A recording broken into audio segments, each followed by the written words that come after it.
Hello and welcome back to my channel. If you're new here, my name is Alicia. I am currently 24 weeks pregnant tomorrow with baby number 3. My due date is July 30th. Today I thought I would do a pregnancy update. It's been a month since I've done one. The last one I did was about my 20-week ultrasound and appointment. So if you did not see that one, make sure to check that out.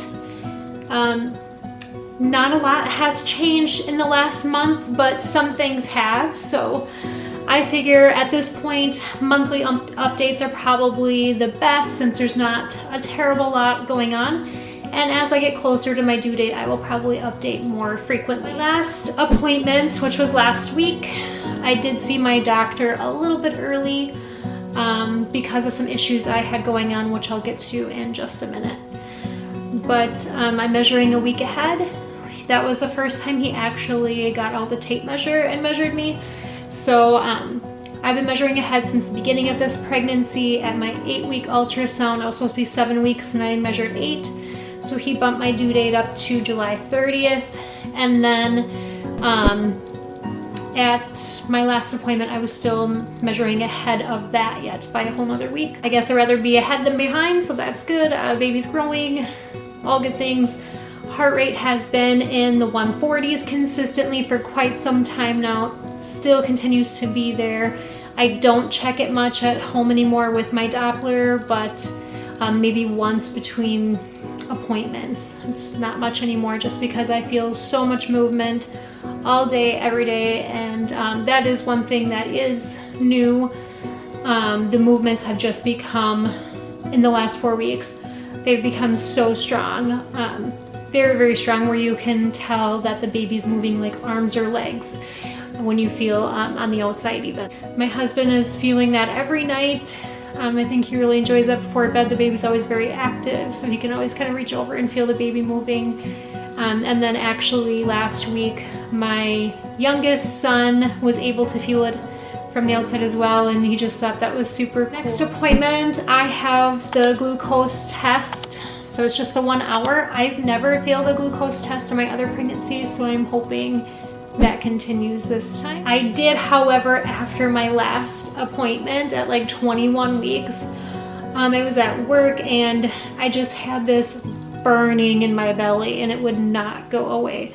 I ended up walking back to our OB department to get checked out. They had decided between the surgeon and the doc that was on call back there that I have an ulcer. From that ulcer, we decided to just treat it with some Prevacid, so a PPI for a couple weeks.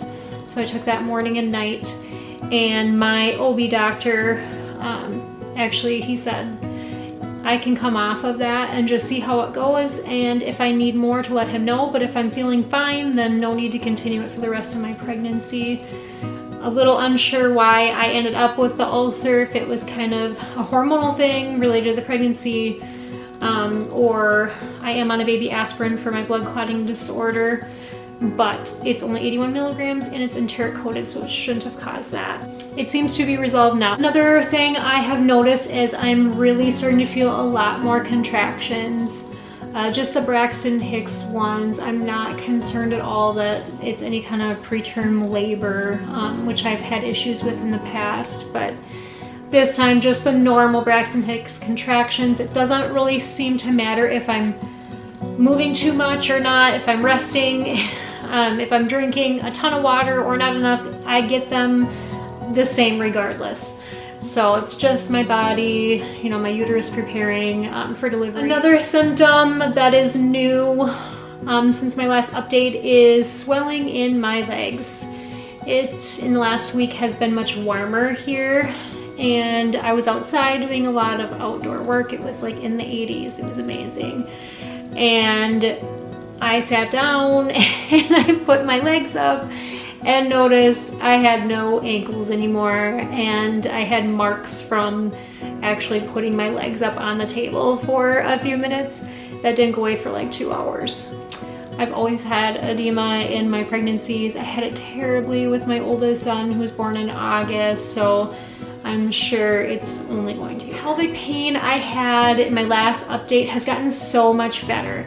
I don't really have the need for my band anymore. I'm not sure why. I honestly thought it would just get worse as my pregnancy went on. But I really think it might be positional. So whatever position the baby's in, for a while there, I think baby was just in a certain spot that was really bothering my pelvis, and it has been a lot better since. I still get it sometimes, and turning over at night, I definitely notice it, but it's not nearly as severe as it was before. It'll probably come back in the 3rd trimester, but I'm gonna enjoy it for now while it's gone. 24 weeks is such a milestone. I'm so excited to have made it this far. It's viability week, which I never looked forward to in any of my pregnancies before. It's nothing I even really thought of before my losses. So it's just so interesting how much recurrent miscarriages make, I don't know, it's different after that. And just appreciating every week and every day that baby is growing and well, it just, even like when the kicks are keeping me up at night, I'm still just so thankful that this baby is alive and well, and appreciate everything. Just a whole new level of appreciation for being able to grow life. Also been working on more nursery things for baby. I decided that since we don't know the gender, I am going to buy some things for a girl and I'm gonna buy some things for a boy. Just for the newborn stage, maybe some 0 to 3 month stuff. I won't even worry about, you know, the bigger sizes. I'll just get neutral things, but I do want to have specific girl and boy things for right in the beginning, and then whatever it ends up not being, we'll just deal with it later as far as